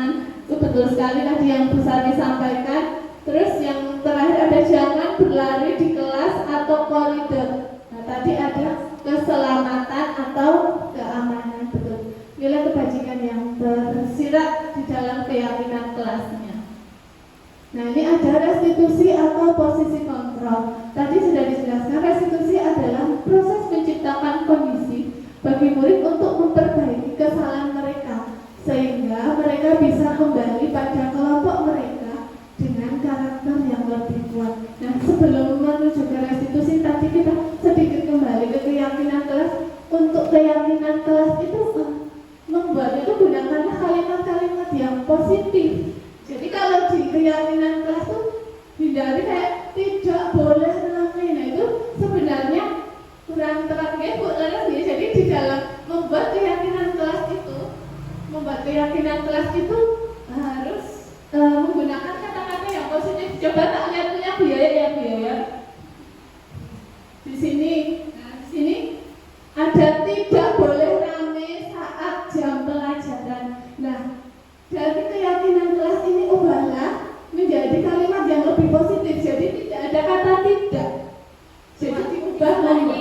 Ya, maksudnya ini contoh dari anak-anak Bu Yaya. Nah, Bu Yaya ini sudah mengubahnya menjadi kalimat yang positif. Nah, di sini ada sopan pada guru. Nah, di sini kan ada tidak boleh mencontek saat pelajarannya. Ya, jadi di sini diganti Bu Yaya jujur dalam mengerjakan soal atau jujur. Jadi kata-kata yang tidak itu tuh diubah menjadi kalimat yang lebih positif. Jadi itu pembuatan keyakinan kelas. Bisa dipraktekkan ya Bu Yaya. Dan teman-teman yang lain mungkin yang keyakinan kelasnya masih ada tidak boleh ramai, tidak boleh mengganggu teman. Nah itu bisa diubah dengan kalimat-kalimat yang lebih positif dan mengandung nilai-nilai kebajikan. Nah di sini restitusi adalah proses kolaboratif yang mengajarkan murid untuk mencari solusi untuk masalah dan membantu murid berpikir tentang orang seperti apa yang mereka inginkan dan bagaimana mereka harus memperlakukan orang lain, yaitu Chelsen-Bosen tahun 1996. Nah, di sini ada 5 posisi kontrol guru. Nah, di sini ada penghukum, ada pembuat orang merasa bersalah, ada teman, ada pemantau, dan ada manajer. Nah, penghukum. Yang pertama, seorang penghukum bisa menggunakan hukuman fisik maupun verbal. Nah, orang-orang yang menjalankan posisi penghukum senantiasa mengatakan bahwa sekolah memerlukan sistem atau alat yang dapat lebih menekan murid-murid lebih dalam lagi. Guru-guru yang menerapkan posisi penghukum akan berkata, patuhi aturan, atau awas, kamu selalu saja salah, pasti selalu terakhir. Pokoknya tuh guru-guru yang tipe-tipe penghukum ini tuh verbalnya juga menyakiti siswa, Habis itu kalau siswanya melakukan kesalahan dihukum. Ya misalnya hari itu pas jam olahraga kebetulan tidak pakai sepatu warna hitam ya Bu Rendra, nah Bu Rendranya jadi seorang guru yang penghukum, suruh melepas sepatu seharian. Nah itu bisa saja terjadi tidak hanya di lingkungan kita, mungkin di lingkungan yang lain banyak guru-guru yang seorang penghukum ya. Pasti masih ada guru-guru yang tipe-tipenya tuh seperti ini, masih ada kata-katanya, verbalnya kurang baik. Itu tuh benar-benar membuat anak itu secara psikisnya juga terkena, mentalnya jadi berkelanjutan panjang. Selanjutnya adalah membuat merasa bersalah. Pada posisi ini biasanya guru akan bersuara lebih lembut. Nah, ini biasanya yang lembut-lembut nih, membuat merasa bersalah akan menggunakan kehinaan yang membuat orang lain merasa tidak nyaman, bersalah atau rendah diri. Kata-kata yang sering keluar gini, hari ini Bu Ayah kecewa sekali. Lembut tapi langsung menyudutkan, langsung memojokkan anak. Berapa kali Bapak harus bilang, pokoknya tuh lembut dan ngomongnya itu cuma berdua terus lembut. Terus gimana coba kalau orang tuamu tahu kamu di sekolah bikin temennya nangis, bikin temennya benjol, nadanya itu lembut tapi langsung anak itu langsung tertusuk ya, langsung tahu berarti aku ini salah. Dia tuh the point. Jadi tidak. Jadi biasanya guru-guru yang seperti ini di anak itu dibawa ke tempat yang terpisah, jadi sendiri, terus dikasih taunya tidak dengan marah-marah, tapi dengan nada yang lembut. Nah, ini biasanya adalah tipe guru yang membuat merasa bersalah. Sekarang ada guru yang di posisinya itu teman. Biasanya guru pada posisi ini tidak akan menyakiti murid. Nah, namun akan tetap berupaya mengontrol murid melalui persuasi. Posisi teman pada guru bisa negatif ataupun positif. Positif di sini berupa hubungan baik yang terjalin antara guru dan murid. Guru di posisi teman menggunakan hubungan baik dan humor untuk mempengaruhi seseorang. Nah, biasanya guru-guru yang di posisi kontrol teman ini, ayolah bantu Bu Ida biar Bu Ida tuh nggak dimarahin Bu Kepala Sekolah. Ayo sholat duha. Nah itu biasanya tuh guru-guru yang di posisi teman. Apalagi Bu Septi nih yang lembut-lembut jadi teman nih. Saya pikir bapak sama ibu. Biasanya kan anak-anak ya udah dekat. Gurunya, ayo bantu Bu Septi kerjain tugasnya. Nanti Bu Septi dimarahin. Enggak. Nah biasanya nek murid udah dijadiin bestie teman. Nah pas gurunya tidak menjadi teman, kondisinya saya pikir bapak ibu itu teman saya, bestie saya. Nah berpikirnya jadi seperti itu. Nah itu kurang tepat di posisi kontrol ini, sebenarnya kurang tepat untuk jadi guru ke murid. Sekarang ada memantau. Memantau berarti mengawasi. Pada saat kita mengawasi, kita bertanggung jawab atas perilaku orang-orang yang kita awasi. Posisi memantau berdasarkan pada peraturan-peraturan dan konsekuensi. Dengan menggunakan sanksi atau konsekuensi, kita dapat memisahkan hubungan pribadi kita dengan murid. Sebagai seseorang yang menjalankan posisi pemantau, nah pertanyaan yang diajukan seorang pemantau, peraturannya apa Mbak Anissa? Dah tahu hari Selasa pakainya batik, kok pakainya hitam putih. Nah biasanya guru-guru yang pemantau, hari ini kamu telah melakukan apa Bu Sumira? Kok bikin temannya nangis? Nah itu biasa posisi-posisi guru yang posisi kontrolnya itu pemantau nih. Nah kamu tahu nggak Bu Ida konsekuensinya kalau melanggar peraturan sekolah? Nah itu kalau peraturan sekolah kan masih belum belajar tentang peraturan dan keyakinan sekolah. Jadi bisa diubah namanya keyakinan sekolah. Terus seorang pemantau sangat mengandalkan perhitungan, catatan, data yang dapat digunakan sebagai bukti atas perilaku seseorang dihitung. Nah, jamar kerasnya berapa kali Bu? Supaya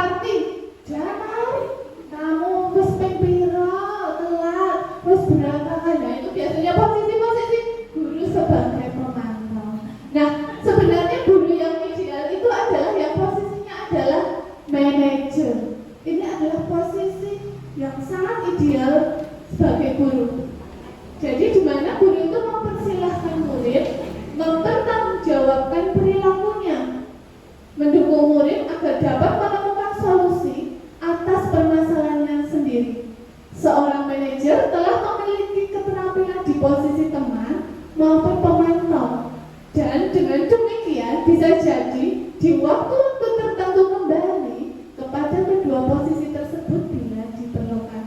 Namun, bila kita menginginkan murid kita menjadi manusia yang merdeka, mandiri, dan bertanggung jawab, maka kita perlu mengacu kepada tadi restitusi yang dapat menjadikan murid kita sebagai seorang manajer bagi dirinya sendiri. Nah, di manajer, murid diajak untuk menganalisis kebutuhan dirinya maupun kebutuhan orang lain.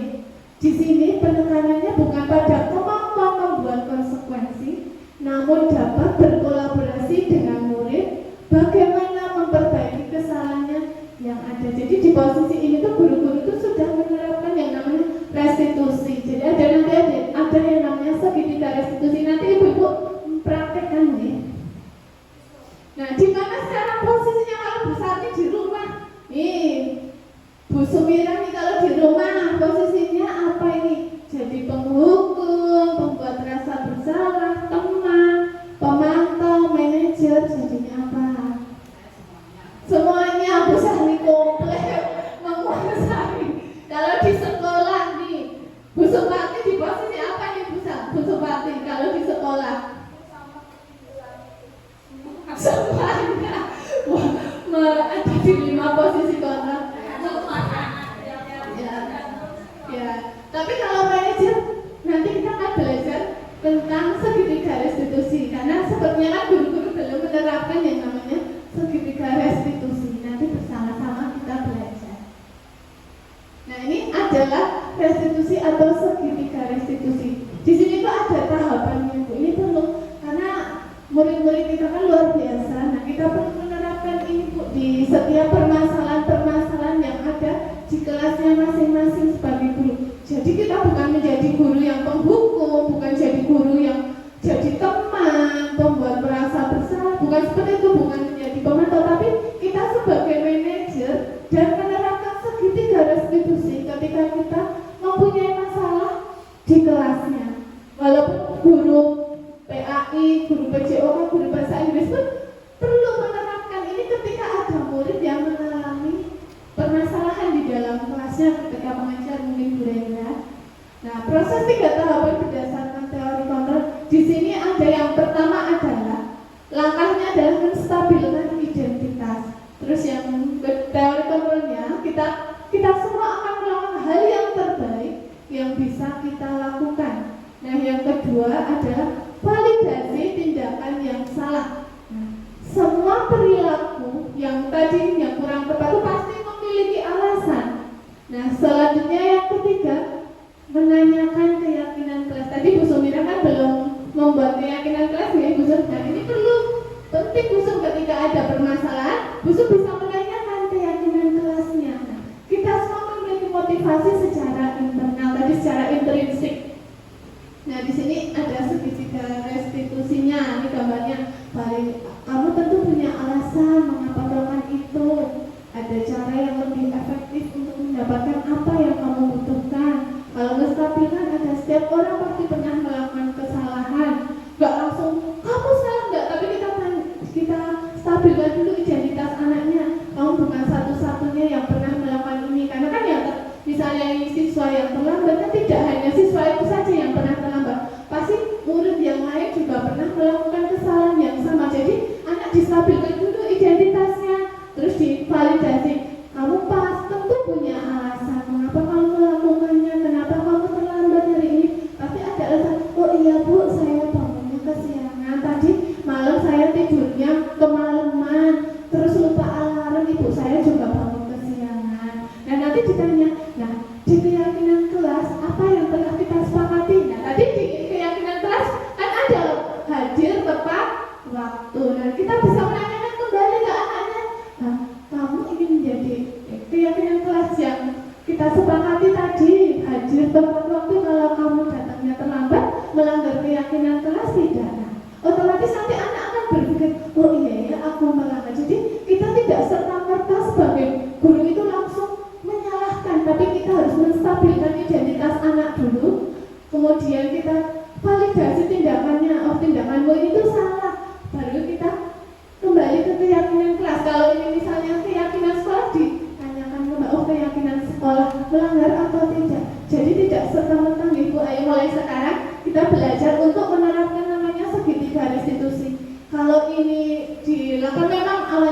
berat ya Bu, nggak mungkin langsung kita bisa tapi perlahan kita bisa menjadi seorang guru yang ideal yang tadinya itu menjadi seorang posisi control manager. Jadi kita harus berusaha untuk berubah ke arah yang lebih baik. Jadi menghindari hukuman, menghindari jadi teman, membuat merasa bersalah dan pemantau. Nah, menstabilkan identitas. Nah, biasanya ini kalimat-kalimat yang biasa digunakan nih Bu untuk menstabilkan identitas. Berbuat salah itu tidak apa-apa. Terus tidak ada manusia yang sempurna. Jadi anak itu tidak langsung serta kita stabilkan dulu. Tadi kan anak sudah tahu salah, nah kita menstabilkan. Nah, terus saya juga pernah melakukan kesalahan seperti itu. Bisa nyontohin, bu gurunya kan juga bukan manusia yang sempurna, pasti pernah melakukan kesalahan. Nah, di sini juga bisa dicontohkan. Kita bisa menyelesaikan ini. Terus Bapak Ibu tidak tertarik mencari siapa yang salah, tapi Bapak Ibu ingin mencari solusi dari permasalahan ini. Jadi kita nggak perlu langsung oh ini salah tidak, tapi di situ tuh restitusi adalah kan mencari solusinya. Di sini di menstabilkan identitas kita itu mencari solusi dari suatu permasalahan.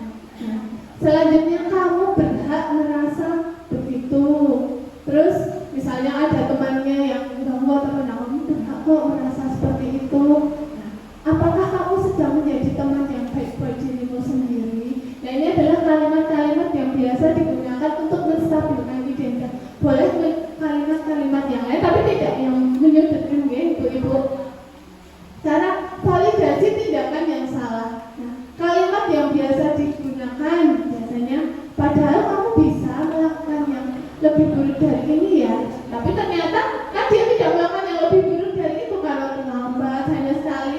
Kamu pasti punya alasan mengapa melakukan hal itu. Jadi kalau siswa terlambat, siswa marah di dalam kelas, siswa mungkin berantem, pasti punya alasan kenapa sih kok melakukan itu. Nah, ini adalah posisi validasi tindakan yang salah di sini. Nah, mungkin guru-guru mungkin pernah menerapkan namanya segitiga restitusi mungkin ya, cuma belum tahu kalau itu namanya segitiga restitusi ya. Mungkin sudah pernah mempraktikannya di dalam kelas ataupun di ruangan. Jadi kalau menerapkan segitiga restitusi jangan di depan teman-temannya ya, Ibu. Kamu patut bangga pada dirimu sendiri karena kamu telah melindungi sesuatu yang penting buatmu.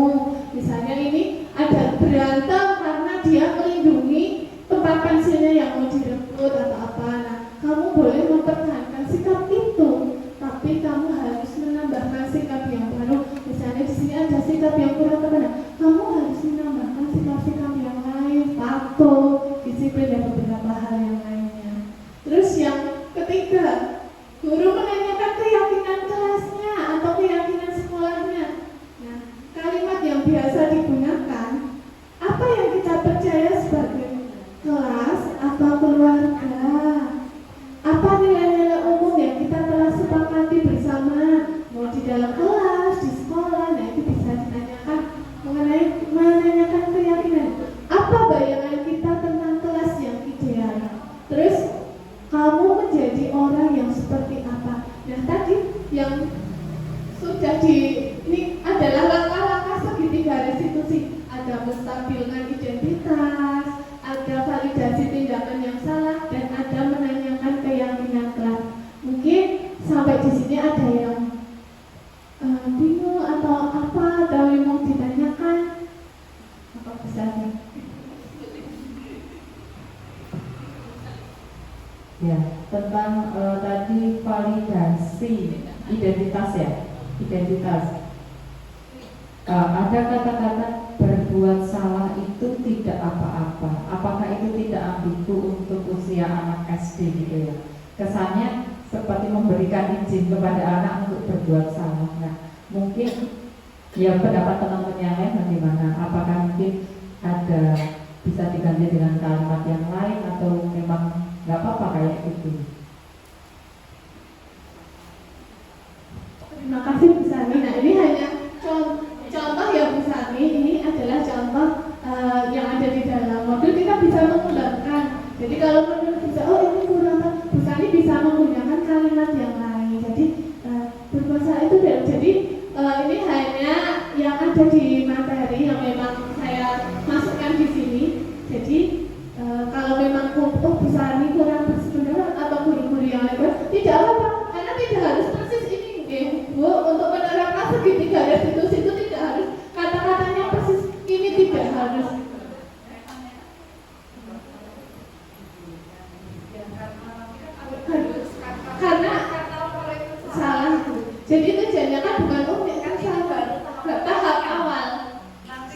ada Oh iya, berarti jalan. Nah ini ada. yang keyakinan kelas yang telah disepakati. Jadi awalnya Ya dia tahu nanti kalau salah itu salah. jadi di awalnya kan nanti kan di langkah terakhir itu kan kita menanyakan keyakinan kelasnya bersama. Jadi di posisi juga anak langkah-langkahnya mungkin nanti secara tidak terlihat. Sebenarnya itu kita nyari solusi dari permasalahan anak. Nanti anak dengan mengalir kalau kita sudah menerapkan Ini kan hanya dilakukan awal dan guru dan anak yang yang bersangkutan di ruang lain. Tidak boleh segitiga restitusi itu dilakukan di dalam kelas karena kan akan mempengaruhi yang lainnya. Jadi harus personal. Jadi di bawah caranya kemarin saya kan praktek Pak bawa ke ruang SDK itu. Nah, jadi tidak di depan teman-teman, kan tujuannya tidak mempermalukan di depan teman-temannya. Jadi bisa nanti belajar sama-sama. Nah ini ada contoh kasus nih. Nah coba ini kan sudah pas jadwal. Ada kasus A sama kasus B. Coba nanti ada yang praktik jadi murid, ada yang praktik jadi guru. Di sini ada kasus A. Anda bernama Ali, seorang murid kelas 8 SMP Pelindung. Suatu jam sebelum istirahat makan siang baru dimulai, Anda melihat Amira yang sedang memperhatikan hasil ujian atau ulangan yang didapatkannya. Anda menghampiri Amira dan bertanya, berapakah nilai yang didapatkannya? Amira menjawab, mendapatkan hasil 60. Seketika Anda merasa senang dengan nilai yang 90 yang Anda dapatkan.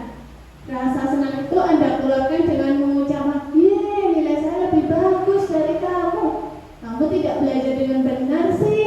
Belajar lebih keras lagi ya." Hehehe. Dengan nada menyindir, Amira yang mendengar itu langsung tiba-tiba terlihat sedih dan terlihat mulai menangis. Anda langsung merasa bersalah, namun menyadari ada teman lain yang masuk ke dalam kelas.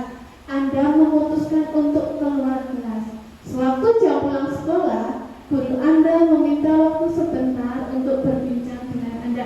Nah ini keyakinan kelasnya ini ya, setiap anggota kelas perlu belajar.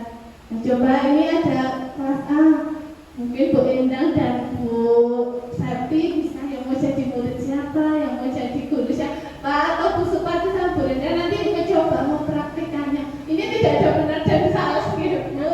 Ini coba jadi guru dan murid. Dan ini yang kasus B. Aku adalah Vita, seorang murid kelas 9 SMP Pelindung. Anda jarang sekali berinteraksi dengan teman sekelas Anda, dan Anda ingin sekali ingin dekat dengan mereka. Suatu hari sebelum sekolah dimulai, Anda sedang berbicara dengan teman-teman kelas Anda. Anda dan teman-teman Anda sedang berdiskusi mengenai hal apa yang lucu untuk dilakukan. Anda iseng untuk mengeluarkan ide selalu izin ke toilet pada setiap jam pelajaran. Tak disangka teman-teman Anda terlihat senang dengan ide Anda tersebut dan menantang Anda untuk mencobanya. Anda mencoba pertama kali pada saat kelas matematika Bapak Basti. Di tengah penjelasan Bapak Basti, Anda mengangkat tangan untuk izin ke toilet. Izin diberikan oleh Bapak Basti. Anda juga tidak melakukan apa-apa saat di toilet. Saat Anda kembali ke kelas, Anda mendengarkan penjelasan ke Bapak Basti. Sampai pada saat beliau memberikan waktu untuk bertanya, tanpa ragu Anda mengangkat tangan Anda hingga Bapak Basti bertanya, "Iya, Vita mau tanya apa?" Lalu Anda menjawab, "Tidak Pak, saya mau izin ke toilet." Ketika Anda mengatakan itu, Anda mendengar teman-teman Anda cekikikan, tertawa pelan. Hal ini pun Anda lakukan pada jam-jam berikutnya. Ketika ditanya, ada apa dengan diri Anda selalu menjawab, "Maaf, saya sebelit." Namun Anda juga menolak untuk dibawa ke unit kesehatan sekolah. Di hari itu Anda jadi akrab dengan teman-teman sekelas Anda. Anda pun merasa senang karena akhirnya lebih akrab dengan teman sekelas Anda. Esok harinya Anda dipanggil oleh wali kelas. Wali kelas Anda menanyakan mengenai laporan dari Bapak Pasti. Jadi yang kasus B ada siswa namanya Bita, dia anaknya tuh introvert tapi ingin berinteraksi sama teman-temannya. Nah, berinteraksinya dia punya ide gimana kalau pas pelajaran izin ke toilet terus.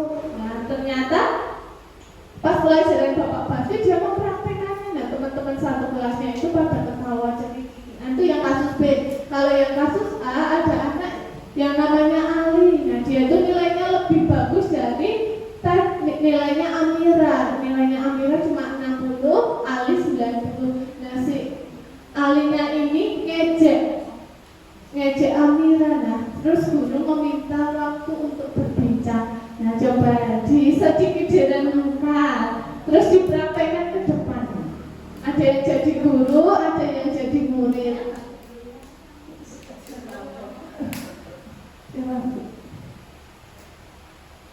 Kira-kira yang mau jadi guru, ini nggak apa-apa nggak ada saya, benar ya Bu, biar tahu oh segitiga restitusi kan seperti itu. Nggak apa-apa, menstabilkan identitasnya dulu, ada langkah-langkahnya. Bu Septi mau mencoba dengan Bupati, boleh, nggak apa-apa.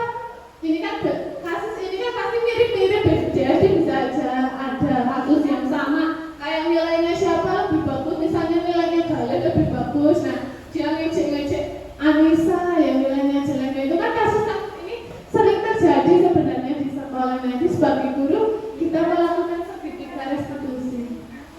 Gak apa-apa Bu, ayo Bupati mau mencoba sama Bu Septi jadi murid. Bu Septi gurunya boleh, ayo monggo Bu Septi. Sama Bu ayo Bu, siapa yang mau coba? Bu Sani ya boleh, Bu Yoyo juga boleh, sama Bu Ida juga boleh, sama Bu Septi. Ya Ibu, gak apa-apa, pilih salah satu kasus aja, gak apa-apa.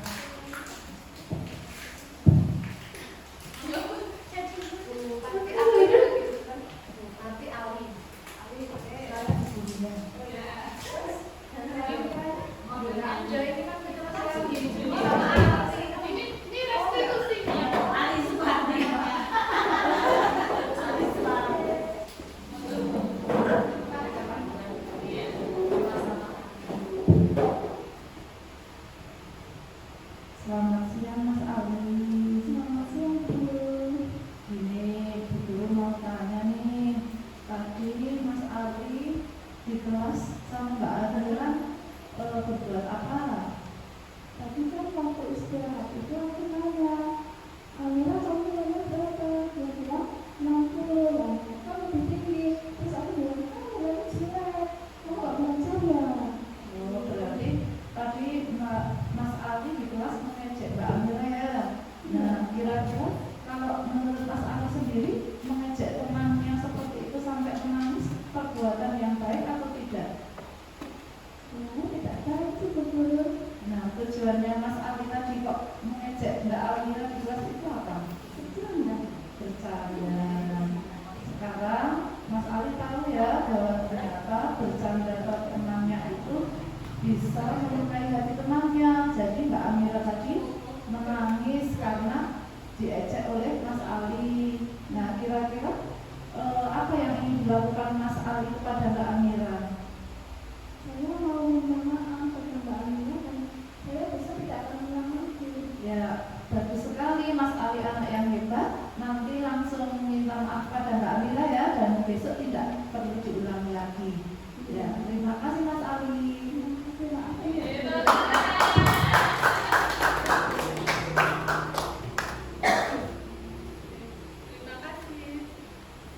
Terima kasih Bu Endang dan Bu Supati. Betul sekali tadi yang dipraktekkan Bu Endang adalah segitiga restitusinya. Jadi segitiga restitusi itu dilakukannya di luar ruangan, jadi tidak boleh di dalam kelas bersama teman-temannya. Jadi tadi kan Bu Endang udah tanya kenapa Bu, ngestabilkan dulu. Jadi biar oh Mas Ali salah tidak, menanyakan oh ya salah, mau mengulangi lagi tidak. Jadi di situ penyelesaiannya adalah tidak menyudutkan Mas Ali, tapi mencari solusi bersama. Akhirnya kan si Ali tadi, Bu Supati tidak ingin mengulangi lagi dan meminta maaf. Nah itu adalah tujuan dari segitiga restitusi, tidak memojokkan anak, tapi kita di sini adalah mencari solusi dari permasalahan yang ada. Nah sekarang kasus B, ada yang mau mencoba? Tidak apa-apa nih mencoba. Yang mau jadi Bu Guru, Bu Sakti apa jadi Bu Guru apa Bu Yoyo boleh? Siapa bisa nih boleh sama Mbak Red, sama Bu Indra jadi murid boleh. nanti ditanya disampaikan dulu. Mau busuk jadi murid ya busuk, Bu Sani jadi bu guru. Gak apa-apa. Oh, ya. Bu Rendra jadi murid juga boleh. Bu Sani yang mau jadi bu guru. Intinya Bita ini anak yang introvert. Dia itu kepingin berteman sama teman-teman di kelasnya. Dia itu anak pendiam di dalam kelas. Nah caranya dia itu ngajak ngobrol teman. Gimana kalau nanti pas pelajaran kita izin ke toilet, padahal itu posisinya tidak ke toilet. Nah teman-temannya itu nancangin, oh iya, ya coba kamu dulu yang praktik. Nah ternyata di jam pelajarannya Bapak Basni, dia tuh berulang kali ke kamar mandi. Terus pas ditanya, kenapa Mbak Bita? Alasannya sembelih, tapi dibawa ke dokternya nggak mau. Nah akhirnya wali kelasnya manggil menanyakan laporan dari Bapak Basni karena si Bita ini berkali-kali ke kamar mandi gitu.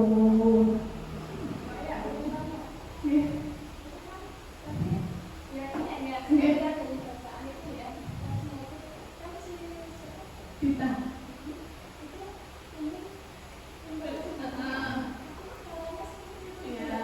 Ini kasus Ibu. Ini kayak cari perhatiannya itu seperti itu. Pengen kan anak pendiam bingung Bu mau ngobrolnya gimana. Berarti aku gimana mau gimana kalau nanti pas pelajaran kita praktek ke kamar mandi terus ya, intinya tuh dia tuh campur sama temen-temennya gitu Bu. Jangan anak yang dari kasus ini sih Bu. Nah mungkin ada yang mencoba menjadi guru ataupun murid. Ada yang mau mencoba tidak? Kalau tidak ya Bu ayat buku. Tidak ada yang nanti dipelajari setelah ini ya. Oh seperti ini ya, setelah kegiatan ini saja. Nah di sini ada disiplin positif. Nah di sini ada teori kontrolnya. Ini dari William Glasser nih. Kalau semua perilaku memiliki tujuan, ada teori motivasi. Nah dari teori motivasi itu ada nilai-nilai kebajikan, terus ada nilai keyakinan kelas. Nah tadi ada 5 posisi kontrol, ada penghukum, pembuat merasa bersalah, teman, penonton, manajer, dan ini tadi kebutuhan dasar manusia. Nah hari ini tadi kita sudah belajar mengenai budaya positif. Nah mungkin itu saja yang bisa saya sampaikan. Kurang lebihnya saya mohon maaf. Semoga apa yang saya sampaikan bermanfaat untuk teman-teman semua. Billahi taufiq wal hidayah. Wassalamualaikum warahmatullahi wabarakatuh.